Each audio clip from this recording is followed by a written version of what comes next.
Today's episode could be a little bit challenging for you. I'm going to be talking about time and ask you a few questions for you to consider, stuff for you to think about. It might be interesting to see where you go in this conversation. Will you get upset? Will you get angry? Or will you follow along with what I'm saying? It could be tough, so let's get started. Now imagine the calendar has jumped forward 100 years from today. Unless you happen to be very, very young and watching this or listening to this, odds are really high that you'll have passed away. You'll have been buried or cremated and no longer walking around on this planet. Now jump forward another 100 years, so 200 years from today. No one you know or ever knew will be alive anymore. They'll all have passed away. They'll all have been buried alongside all your other family members, friends, coworkers, and everyone else for a few more generations. This means that the people who will be living in your house, they'll have never known you. The people who have your stuff will have never known you. Everything you ever had owned will now be owned by strangers, even if you're related to them. Everything you ever built will be owned by strangers. Everything you had will be long gone and forgotten. The stuff you spent so many hours working for, the stuff you spent weekends and overtime working to afford, it will all be scrapped or sold, owned by someone else, or just gone and lost to time. Now, for those first 100 years, you might still be in some stories. You might still be in some photos. You might show up in some old online images. But in that next 100 years, you'll be far less known if you're known at all. I mean, how much do you know about your own relatives from 100 years ago? How about 200 years ago? Who were your relatives who passed away in the year 1823? Who were your relatives who were born in the late 1700s? Could you even name one of them right now without looking it up, even if you had a place to look it up? Do you live in their house? How much of their stuff do you own? What memories of them do you have?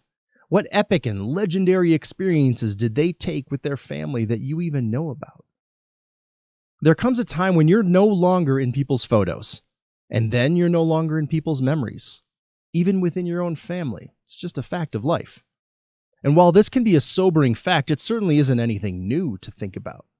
The writer of Ecclesiastes wrote of this when he said in verse 111, "No one remembers the former generations, and even those yet to come will not be remembered by those who follow them."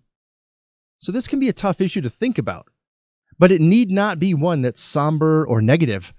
Rather, it's extremely freeing when you realize something here. We all need to step back and think about, where are we spending our time, our effort, our energy, our resources, and our lives?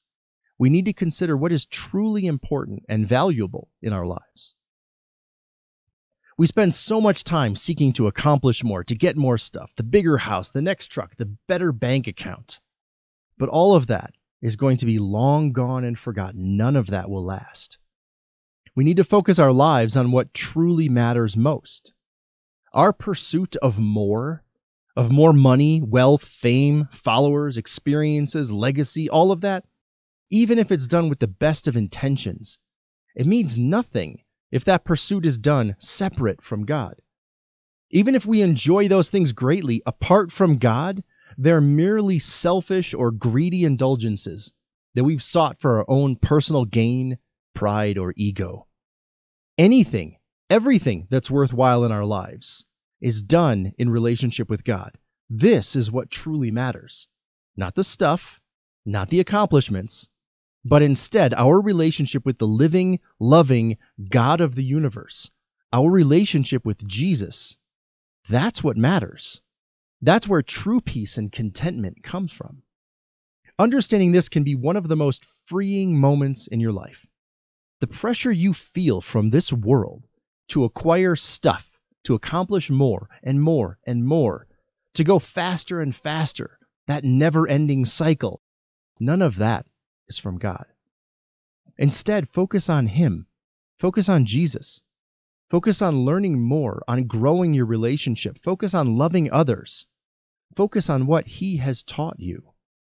Following Jesus every single day is what you're called to do. And when you live that calling, not the world's calling, there's a freedom, a peace, and a contentment unlike anything else you can ever experience. So, my friends, answer that call and fill your life with Him. Now, if you like thinking about things like this, head over to significantman.com and sign up for Intel. It's a free weekly email series that I write.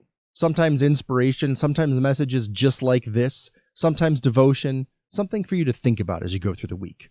So head over to significantman.com and sign up for Intel today. It's free, it's fast, you do it really quickly right now. And please be sure to share this episode, subscribe to this wherever you listen to your podcast or if you're watching this on YouTube. Your ratings, your share, your subscribes, your comments, all of that stuff really helps the algorithm, helps other people find the show. So thank you for that. All right, enjoy the next show.